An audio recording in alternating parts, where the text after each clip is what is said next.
Hi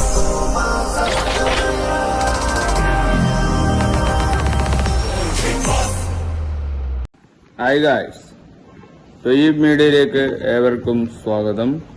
നമ്മൾ ഇന്ന് സംസാരിക്കാൻ പോകുന്നത് ബിഗ് ബോസ് ടോക്ക് തന്നെയാണ്. വീണ്ടും ബിഗ് ബോസ് ടോക്കിലേക്ക് തന്നെ നമ്മൾ തിരിച്ചു വരികയാണ്. നമ്മളിപ്പോൾ പറയുന്നത് മുൻഷി, അതായത് മുൻഷി രഞ്ജിത്തിനെ കുറിച്ചാണ്. നമ്മളത് പറയാൻ വിട്ടുപോയതാണ്. അപ്പോൾ ഇത്തിരി ധൃതിയും കാര്യങ്ങളെല്ലാം ആയതുകൊണ്ട് ബിഗ് ബോസിലെ ഓരോ എപ്പിസോഡും നമുക്ക് മിസ്സായി പോകുന്നു എന്നതാണ് പറയുന്നത്.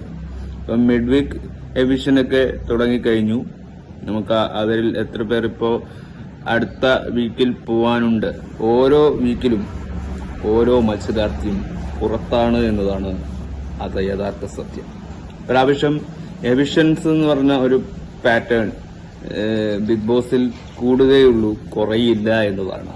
ആര് സ്മാർട്ടായിട്ടില്ലെങ്കിലും അവർക്ക് വോട്ട് കുറയുന്നതാണ് അവരുടെ പരാജയം എന്ന് ചിന്തിക്കുക എന്നതാണ് കണ്ടസ്റ്റൻസിനോട് പറയാനുള്ളത്. ഇപ്പോ ഒരു മാളത്തിൽ ഒരു പൂച്ചയുണ്ടെങ്കിൽ മറുവശത്ത് എലിയും ഉണ്ടാവും എന്നതാണ് നമ്മൾ പറയാറ്.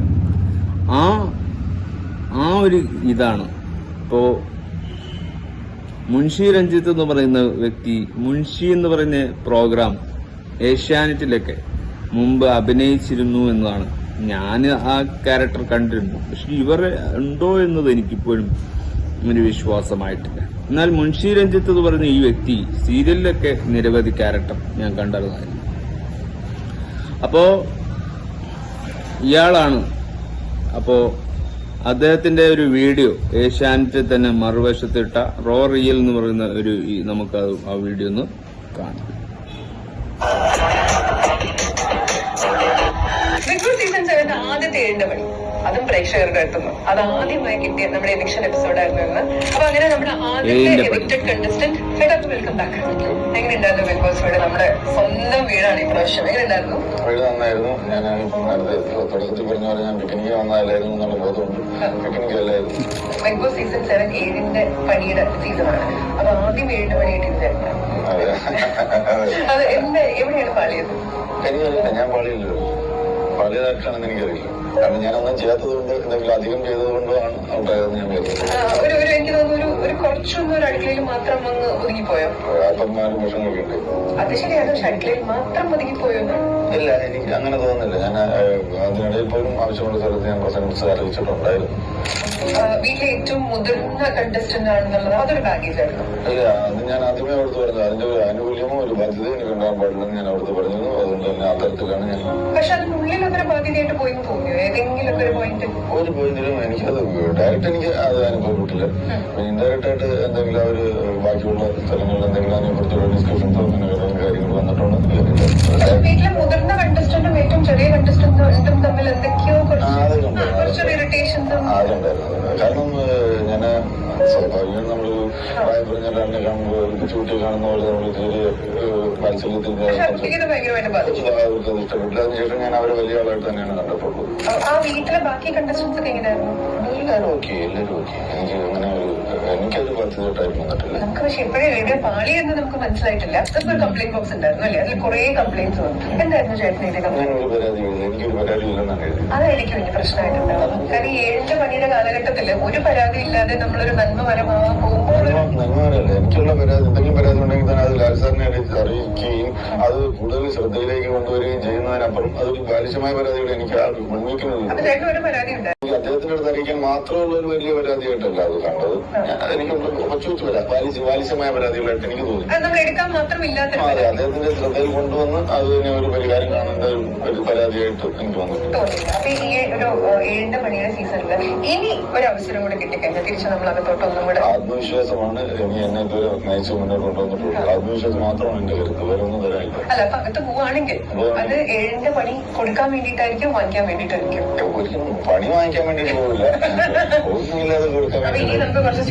ഞാനൊരു ടാഗ്ലൈൻ പറഞ്ഞു തുടക്കത്തിൽ എന്റെ അടുത്ത് ചോദിച്ചു, ഇവിടെ തന്നെ ചോദിച്ചപ്പോൾ എന്താണ് ടാഗ്ലൈൻ? ഞാൻ പറഞ്ഞത് നല്ല കളിക്കാരന് എപ്പോഴും പന്ത് കിട്ടും എന്നാണ് പറയുന്നത്. നല്ല കളി തുടങ്ങുകയും നല്ല കളിക്കാരിൽ ഒരാളാവുകയും ചെയ്യുന്നതിന് മുമ്പ് സ്റ്റാർട്ടിംഗ് ബ്ലോക്കിൽ വെച്ച് കൊടുത്തായ ഒരു പ്രതിയാണ് ഇപ്പൊ എനിക്കുള്ളത്. കളി തുടങ്ങിയാൽ കളി കാണാം. നമുക്ക് വീണ്ടും ഒരു കളിക്കുള്ള അവസരം കൂടെ ഓപ്പൺ ആവും ഇല്ലയോ, 7 മണി കൊടുക്കാൻ പറ്റുമോ, വാങ്ങിക്കാൻ പറ്റുമോ? For the best. Thank you very much. Okay. കളി അറിയാവുന്നവന്റെ കയ്യിലെ പന്ത് കൊടുക്കൂ എന്ന് പറയുന്ന രീതിയാണ് മുൻഷി രഞ്ജിത്ത് അവസാനമായിട്ട് നമ്മളോടായിട്ടും പ്രേക്ഷകരോടും പിന്നെ കണ്ടസ്റ്റൻസിനോടുമായിരിക്കും പറഞ്ഞിട്ടുണ്ടാവുക. യെസ്, കളി അറിയാവുന്നവരെ പന്ത് കിട്ടും, അങ്ങനെയുണ്ട് ടാഗ് ലൈൻ. പക്ഷെ അതൊന്നും ഒരു കാര്യമില്ല. ബിഗ് ബോസ് ഷോ എന്ന് പറയുന്നത് ഫുട്ബോൾ കളിക്കാനോ ക്രിക്കറ്റ് കളിക്കുന്ന വേദിയൊന്നുമല്ല, മൈൻഡ് ഗെയിമാണ്. അവിടെ നമ്മൾ എത്ര ക്ഷമയോടെ ആത്മവിശ്വാസമൊക്കെ എന്ന് പറഞ്ഞു, ഈ ആത്മവിശ്വാസക്കുറവാണ് മുൻഷി രഞ്ജിത്ത് ഔട്ടായിപ്പോയത്. ഈ ആത്മവിശ്വാസമൊക്കെ വേണം. മനസ്സിന് കട്ടിയുണ്ടെങ്കിൽ, മനസ്സിന് ഇമോഷണലും ഉറക്കത്തിലും ഒക്കെ ചാഞ്ചാടിപ്പോയാൽ ഈ ഷോ അവർക്ക് ആവശ്യമില്ല. അതായത് വ്യക്തി ഇന്നലിൽ അവരെ ഔട്ടാക്കും. അത് ഷോക്ക് ക്രെഡിബിലിറ്റിക്ക് ബാധിക്കും. അതിനുവേണ്ടിയായിരിക്കാം. മുതിർന്ന ആളായെന്നുള്ള രീതിയിലൊന്നും അവിടെ തോൽക്കപ്പെടണമെന്നൊന്നുമില്ല. മുതിർന്നവർക്കും അവിടെ വിന്നറാവാം. ഏതു വിഭാഗക്കാർക്കും ബിഗ് ബോസ് ഷോയ്ക്ക് വിന്നറാവാമെന്നത് ടാഗ് ലൈനൊന്നുമില്ല. ഏതു പേർക്കും, ആണായാലും പെണ്ണായാലും, പ്രായം അവിടെ വിന്നറാവുന്നതിന്. പക്ഷെ അവർ പ്രായത്തെക്കാൾ കുറച്ചും കൂടി എഫിഷ്യന്റായി സംസാരിക്കുകയും എഫിഷ്യന്റായി പ്രവർത്തിക്കുകയും ചെയ്യുമ്പോൾ ബിഗ് ബോസിന്റെ ഉള്ളിൽ ഒരു വലിയൊരു കിളിർത്തതായി വരും. അതായത് ഒരു വളർച്ച വരും. അങ്ങനെ വരണം ബിഗ് ബോസിലെ ടാഗ് ലൈൻ.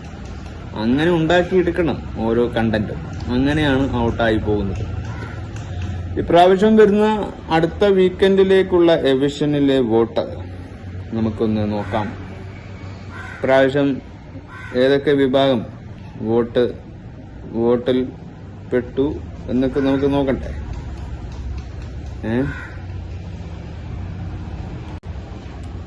ഇപ്രാവശ്യത്തെ വോട്ട് നമുക്ക് നോക്കിയേ പറ്റൂ.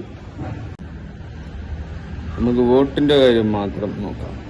ഇപ്രാവശ്യം ശൈത്യ എന്തായാലും വോട്ടിൽ വീക്കിൽ എന്തായാലും അടുത്ത ഇതുവരൊക്കെ ഇതിൽ എവിഷൻ നോമിനേഷനിലേക്ക് വന്നിരിക്കുന്നു. അപ്പാനി ശരത്ത് വന്നിരിക്കുന്നു, ജിജയിൽ വന്നിട്ടുണ്ട്, നിവിൻ വന്നിട്ടുണ്ട്, ബിന്നി വന്നിട്ടുണ്ട്, RJ ബെൻസി വന്നിട്ടുണ്ട്, Aryan, Anumol, Adila and Noora lesbian couple, Shanavas Akbar.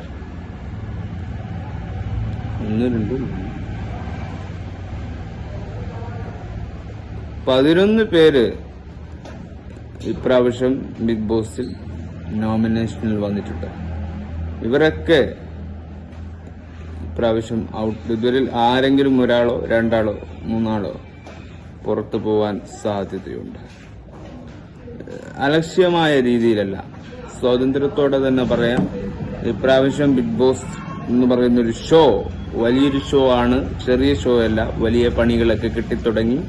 എല്ലാവർക്കും പണിയാണ് എന്നതാണ് പറയുന്നത്. അതുകൊണ്ട് ബിഗ് ബോസിനെ പറ്റിച്ച് ഉള്ള ഗെയിം സ്ട്രാറ്റജി ഒരിക്കലും നടക്കാതിരിക്കുക. തമ്മിൽ തല്ലുകൾ, പിന്നെ മേക്കപ്പ് സാധനങ്ങൾ ഒളിപ്പിച്ചു വെക്കുക. ഗിസേലിലേക്ക് അത് നല്ല ചുട്ട മറുപടി ബിഗ് ബോസ് ഇന്നത്തെ എപ്പിസോഡിൽ ഞാൻ കണ്ടു. യെസ്, അങ്ങനെ തന്നെ ബിഗ് ബോസിൽ ഗെയിം കളിക്കാൻ പ്ലാറ്റ്ഫോം ഇല്ലാതാകുക എന്ന് പറയുന്നൊരു സ്ട്രാറ്റജിക്കൽ ഒരു മൊമെന്റ് ഉണ്ടല്ലോ, അത് വലിയൊരു ഭാരമായി തോന്നും ബിഗ് ബോസ്. പ്രേക്ഷകർക്കും അതൊരു എന്റർടൈൻമെന്റ് ആയിരിക്കുക. അത്തരത്തിലുള്ള സാധനങ്ങൾ ഒഴിവാക്കാൻ ശ്രമിക്കുക, അതിനുവേണ്ടി എന്തെങ്കിലും ചെയ്യുക എന്നൊക്കെയാണ് നമ്മൾ പറയാനുള്ളത്. ബിഗ് ബോസിന്റെ മറ്റൊരു വർഷമാണിത്. ബിഗ് ബോസിലെ ഗെയിമുകൾ, ടാസ്കുകൾ, ഇതൊക്കെ കളിക്കാൻ ആൾക്കാരില്ലാത്ത പോലെ മാറുന്ന ഒരു കാഴ്ചയാണ് ബിഗ് ബോസിൽ കണ്ടുകൊണ്ടിരിക്കുന്നത്. അനീഷിന്റെ കാര്യം പറയുമ്പോൾ അനീഷ് ഒരു വില്ലനാണ്. ബിഗ് ബോസിൽ എല്ലാവർക്കും അനീഷ് ഒരു വില്ലൻ ക്യാരക്ടറായിട്ട് തോന്നും. യെസ്, അങ്ങനെയും വേണമല്ലോ. ഒരു ഷോയിൽ അങ്ങനെ ഉണ്ടെങ്കിൽ അതൊരു ക്ലിക്കല്ലേ. ആര് ജയിക്കുമെന്നല്ല, നമ്മൾ ആരെ സപ്പോർട്ട് ചെയ്യുന്നു എന്നല്ല. അദ്ദേഹം അവിടെ ഉണ്ടെങ്കിലല്ലേ ബിഗ് ബോസിനൊരു ത്രില്ലുള്ളൂ, ഒരു പോകാനുള്ള ഒരു എന്റർടൈൻമെന്റ് ത്രില്ല് നമുക്ക് കിട്ടണ്ടേ. അതിനൊരു അനീഷ് അവിടെ ഉണ്ടാവേണ്ടത് അസാധ്യമാണ്. പക്ഷെ സത്യസന്ധമായി കളിക്കുന്നവരും മുന്നോട്ട് വരട്ടെ, അവരും കാഴ്ച വെക്കട്ടെ. ആര് വിജയിച്ചാലും പ്രേക്ഷകർക്കൊരു കുഴപ്പമില്ല. ബിഗ് ബോസ് വിജയിക്കണമെന്ന് മാത്രമേ ഉള്ളൂ. ഞാൻ ഇപ്രാവശ്യം ഒരാൾക്കും ഫേവർ ചെയ്ത് വോട്ട് ചെയ്യുന്നില്ല. നമുക്ക് അടിപൊളി എന്ന് തോന്നുന്ന നമ്മുടെ കണ്ണിൽ കണ്ടിരുന്ന ആൾക്കാർക്ക് മാത്രം. അത് ഒരു വട്ടം മാത്രമേ കൊടുക്കൂ. രണ്ടാമത്തെ തവണ അവർക്ക് വീണ്ടും ഒരു വോട്ടില്ല. അപ്പോൾ ഇപ്രാവശ്യം നവീനാണ് വോട്ട് കൊടുത്തിട്ട്. നവീൻ നല്ലൊരു ഫൺ ഗെയിമറാണ്, എന്റർടൈനറാണ്. ചിലപ്പോൾ നാളെ അനീഷിന് വോട്ട് കൊടുത്തേക്കാം. ജസ്റ്റിഫൈ. ആർക്കും ആ വീട്ടിൽ വോട്ട് അവകാശമുണ്ട്. എല്ലാവർക്കും വോട്ട് ചെയ്യണം, എല്ലാവരെയും വോട്ട് കൊടുക്കണം. അത് നമ്മുടെ പേഴ്സണലാണ്. അതുകൊണ്ട് അതിനെ നമുക്ക് ജഡ്ജ് ചെയ്യേണ്ട ആവശ്യമില്ല. നമുക്ക് ഇവിടെ ജഡ്ജ് ചെയ്യേണ്ടത് ബിഗ് ബോസിൽ ഗെയിം കളിക്കുന്നുണ്ടോ, ബിഗ് ബോസിലെ എന്തൊക്കെ കാര്യങ്ങൾ മാറ്റി നിർത്തണം, എന്തൊക്കെ ചെയ്യണം, അങ്ങനെയൊക്കെ ചിന്തകളാണ്. എന്റർടൈൻമെന്റ് ടാഗിലൂടെ നമുക്കത് പറഞ്ഞു കൊടുക്കാൻ പറ്റുന്ന മോട്ടിവേഷൻ ഇതൊക്കെയുള്ളൂ. ഇപ്പൊ മുൻഷി രഞ്ജിത്ത് പുറത്തു പോയല്ലോ. ഇതുപോലെ നാളെ വേണമെങ്കിൽ ശൈത്യ പോവാം, ജസ്ലിൻ പോവാം, ഷാനവാസ് പോവാം, അക്ബർ പോവാം. അങ്ങനെ ആരൊക്കെ പോവാൻ സാധ്യതയുണ്ട്. എന്തുകൊണ്ട് എന്ന് ചിന്തിക്കില്ല. കമൻ ബാക്ക്. നമുക്ക് തിരിഞ്ഞു നോട്ടം കഴിയില്ല. പക്ഷെ നമുക്ക് ചിന്തിക്കാമല്ലോ നമുക്കെവിടെ അബദ്ധം പറ്റി. ഇല്ല എന്ന് പറയുമ്പോഴും അവിടെ എന്തോ ഉണ്ട്. അല്ലാതെ അവർ ഔട്ടാവില്ലല്ലോ. ചിലപ്പോൾ അവർക്ക് വോട്ട് കുറഞ്ഞതായിരിക്കാം. അപ്പോൾ അതൊക്കെ ഒരു വിഷയമാണ്. ബിഗ് ബോസിന്റെ കാര്യത്തിൽ ഇതൊക്കെ ഒരു വിഷയമാകും. അതൊരു പബ്ലിക്കായിട്ട് പറയുകയാണ്. കാരണം ഈ ഒരു പബ്ലിക് പ്ലാറ്റ്ഫോം എന്ന് പറയുന്ന ബിഗ് ബോസ് ഷോക്ക് ആ അംഗീകാരം കിട്ടിയത് തന്നെ വലിയൊരു ഷോ എന്ന നിലയിലാണ്. അത് കിട്ടുമ്പോൾ നമ്മൾ നോമിനേഷന്റെ സമയത്ത് നമ്മൾ നന്നായി നോമിനേഷൻ കിട്ടാനുള്ള എന്തെങ്കിലും കുതന്ത്രങ്ങൾ മെനയണം. ഇപ്പോൾ അടുത്ത നോമിനേഷനൊക്കെ ഇനി അനീഷ് ഉണ്ടാവും. അത്രയും സേഫാണ്. അത്രയും അദ്ദേഹം ആ വീട്ടിൽ സേഫായി മാറിയിരിക്കുകയാണ്. അദ്ദേഹത്തിന്റെ ബുദ്ധി വേറെന്ത് പറയാനാ. അങ്ങനെയാണ് എനിക്ക് തോന്നിയത്. അദ്ദേഹത്തെ നല്ലവനാക്കുന്നുമില്ല, മോശക്കാരനാണെന്നോ അങ്ങനെ പറയുന്നില്ല. അയാള് എന്റർടൈനറാണ്. അതായത് ബിഗ് ബോസ് ഷോക്ക് അദ്ദേഹം എന്റർടൈനറാണ്. ജസ്റ്റ് എന്റർടൈനർ, ഒരു കോമണറാണ് അനീഷ് എന്ന നിലയിൽ. നമ്മൾ ആരും കൂടുതലങ്ങ് സപ്പോർട്ട് ചെയ്യാനൊന്നും പോകുന്നില്ല. അങ്ങനെ പല വ്യൂവേഴ്സ് പറയുന്നു, പല റിവ്യൂവർ പറയുന്നു. അനീഷിനെ നന്നാക്കി എടുക്കണമെന്നത് അനീഷ് തന്നെ തീരുമാനിക്കണം. പക്ഷെ നമുക്ക് ബിഗ് ബോസ് നന്നാവണം, ബിഗ് ബോസിന്റെ ഷോ നന്നാവണം. ബിഗ് ബോസ് 7 പൂട്ടിക്കട്ട് ചെയ്യാൽ പെട്ടെന്ന് അവസാനിപ്പിച്ചു പോയാൽ എന്ത് ചെയ്യും? അപ്പോൾ അതൊക്കെ വളരെ ബുദ്ധിമുട്ടാണ്. അതുകൊണ്ട് നമുക്ക് ആരെയും നന്നായി പോണം. ബിഗ് ബോസിന്റെ കണ്ടസ്റ്റൻസിന്റെ നിലപാടുകൾ ഒത്തുപോണം. അത്തരത്തിലുള്ള ഒരാളെ വെറുതെ ചൊറിയാൻ പോകാതിരിക്കുക, അങ്ങനെയൊക്കെ. പിന്നെ ഇഷ്ടമില്ലാത്തവരോട് അങ്ങോട്ട് സ്വകാര്യം പറയുന്ന കാര്യങ്ങളൊക്കെ വലിയ വിഷയമാക്കി മാറ്റുന്നുണ്ട്. അങ്ങനെയൊക്കെയാണ് ഞാൻ കാണുന്നത്. അപ്പോൾ ബിഗ് ബോസ് ഷോ എന്ന് പറഞ്ഞാൽ എന്റർടൈനർ ഷോ ആണെന്നത് ആദ്യം നിങ്ങൾ മനസ്സിലാക്കുക. ഇത് റിയാലിറ്റിയിൽ കൊണ്ടുവരാതിരിക്കുക. അത് ബിഗ് ബോസ് ഷോയിൽ അവസാനിക്കേണ്ട പരിപാടിയാണെന്ന് അനീഷിനറിയാം.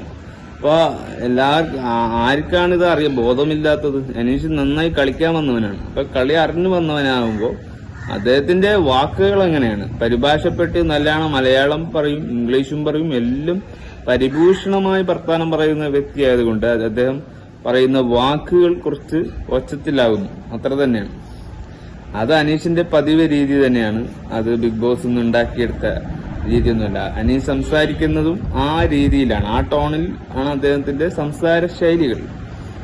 ചില ആൾക്കാരുണ്ട് നമ്മുടെ നാട്ടിലേക്ക് ഇങ്ങനത്തെ സംസാരിക്കുന്നവരും ഇങ്ങനെ നമ്മളോടൊക്കെ ബിഹേവ് ചെയ്യുന്നവരും ഒക്കെ ഒരു ഒച്ചത്തിലും അവരുടെ വ്യത്യാസങ്ങൾ നമുക്ക് കാണാൻ പറ്റും. അതുപോലെ എനിക്ക് തോന്നി അനീഷിനെ കാണുമ്പോൾ. അനീഷ് എന്ന് പറയുന്ന വ്യക്തി അങ്ങനെ നിസ്സാരക്കാരനല്ല എന്ന് എനിക്ക് തോന്നാം. കാരണം അതൊരു പാറ്റേൺ ആണ്. കാരണം അത്രക്കാൾ ബിഗ് ബോസ് ഷോയിൽ വേണം. ബിഗ് ബോസ് ഷോക്ക് അത്തരത്തിലുള്ള ആൾക്കാർ നിറഞ്ഞു നിൽക്കണം. ഇല്ലെങ്കിൽ വളരെ പൊട്ടിച്ചീന് അതൊരു പരുവത്തിലാവും. അതാവാൻ പാടില്ല. ബിഗ് ബോസ് ഷോക്ക് അടുത്ത നോമിനേഷനിലെങ്കിലും ഒരു ബെറ്റർ ദാൻ നമുക്ക് തോന്നണം. അത് തോന്നിപ്പിക്കണം. ഒട്ടും ഞാൻ വിചാരിച്ചിട്ടില്ല. മുൻഷിയൊക്കെ 2-3 വീക്ക് കഴിഞ്ഞ് പോകുമെന്ന് വിചാരിച്ചു. പക്ഷെ ഫസ്റ്റ് ഹാഫിൽ തന്നെ 1 വീക്കിൽ തന്നെ ഔട്ടായി. പക്ഷെ ഒരു കേടുപാടുമില്ലാതെ പുറത്തു പോകാൻ പറ്റി. അതൊരു ചെറിയ, ഇങ്ങനെയും പോകുന്നവരും ഭാഗ്യവന്മാരാണ്. അത് വേറെ വിഷയം. അവിടെ വിന്നറും കപ്പ് വാങ്ങിച്ചവനൊന്നും ആയിരിക്കില്ല യഥാർത്ഥ ഹീറോ ആവുന്നത്. അത് പുറത്ത് വന്നു കഴിഞ്ഞാലേ അറിയാൻ പറ്റൂ ഇനി എന്തായിരിക്കും നമ്മുടെ ജീവിത രീതി എന്നൊക്കെ. അതുകൊണ്ട് ബിഗ് ബോസ് ഷോ എന്ന് പറയുന്നത് നമ്മൾ ആടി തീർക്കുക. ഈ 100 ദിവസം നമുക്ക് അവിടെ ആടി തീർക്കാൻ പറ്റണം. നമുക്ക് എന്തൊക്കെ ചെയ്യാൻ പറ്റണം അതൊക്കെ നമ്മൾ ചെയ്തു കൊടുക്കുക. ആ സമയത്ത് നമ്മൾ അവിടെ നമ്മുടെ പാർഷ്യാലിറ്റിയും ഒക്കെ മാറ്റി നിർത്തിയിട്ട് നമ്മുടെ നിലപാടിനൊത്തുപോയി നമ്മുടെ രീതിയിൽ, സാധാരണ രീതിയിൽ എങ്ങനെയാണോ നമ്മൾ കഴിഞ്ഞുകൂടുന്നത് അതുപോലെ കഴിഞ്ഞുകൂടി മുന്നോട്ട് പോകുന്നതാണ് ബെറ്റർ. അതേ നമുക്ക് കഴിയൂ. നിങ്ങളെ കണ്ടുകൊണ്ടിരിക്കുന്ന പ്രേക്ഷകർക്ക് നിങ്ങൾ ഒരു എന്റർടൈൻമെന്റ് ആകുക എന്നത് മാത്രമേ നിങ്ങൾക്ക് നൽകാൻ പറ്റൂ. മറ്റൊന്നും അവിടെ സവിശേഷതമായിട്ട് നിങ്ങൾക്ക് കൊണ്ടുവരാൻ പറ്റില്ല. നിങ്ങൾക്ക് കൊണ്ടുവരാൻ പറ്റുന്നത് നിങ്ങളുടെ സിൻസിയാരിറ്റിയാണ്. നിങ്ങൾക്കിതിൽ എത്ര നിങ്ങൾക്ക് ഈ ഷോയുമായിട്ട് ഇന്റിമൻസി ഉണ്ട്, ഈ ഷോയുമായിട്ട് നിങ്ങൾക്ക് എത്ര ബോധവന്മാരാണ് എന്നതാണ് ബിഗ് ബോസ് നോക്കൂ. അതായിരിക്കും ബിഗ് ബോസ് അവിടെ ജഡ്ജ് ചെയ്യുക. നിങ്ങൾക്ക് എത്ര താല്പര്യമുണ്ട് ബിഗ് ബോസിന്റെ നിലപാടിനെ. ബിഗ് ബോസ് പ്രാവശ്യം പല മാറ്റങ്ങൾ കൊണ്ടുവന്നു, പല പണികൾ കൊണ്ടുവന്നു. പണിപ്പുര എന്ന് പറഞ്ഞ ടാസ്കിലെ ആൾക്കാർക്ക് കയറാൻ ഭയം. ആ ഒരു സ്ട്രാറ്റജിയൊക്കെ മാറണം. എല്ലാവരും കളിക്കണം, ഞാൻ ആദ്യം പണിപ്പുരയിൽ പോകണം എന്നൊക്കെയുള്ള മൂവ്മെന്റ് ഒക്കെ വരണം. അങ്ങനെയാണ് ഞാൻ ആലോചിക്കുന്നത്. വളരെ മാറാനുണ്ട്. ബിഗ് ബോസ് സ്ട്രാറ്റജി മാറാനുണ്ട്, ബിഗ് ബോസ് ഗെയിം മാറാനുണ്ട്, ബിഗ് ബോസ് കണ്ടസ്റ്റൻസിന്റെ നിലപാടുകൾ മാറാനുണ്ട്. അങ്ങനെ പലതും മാറിയേ പറ്റൂ. Bye for ever.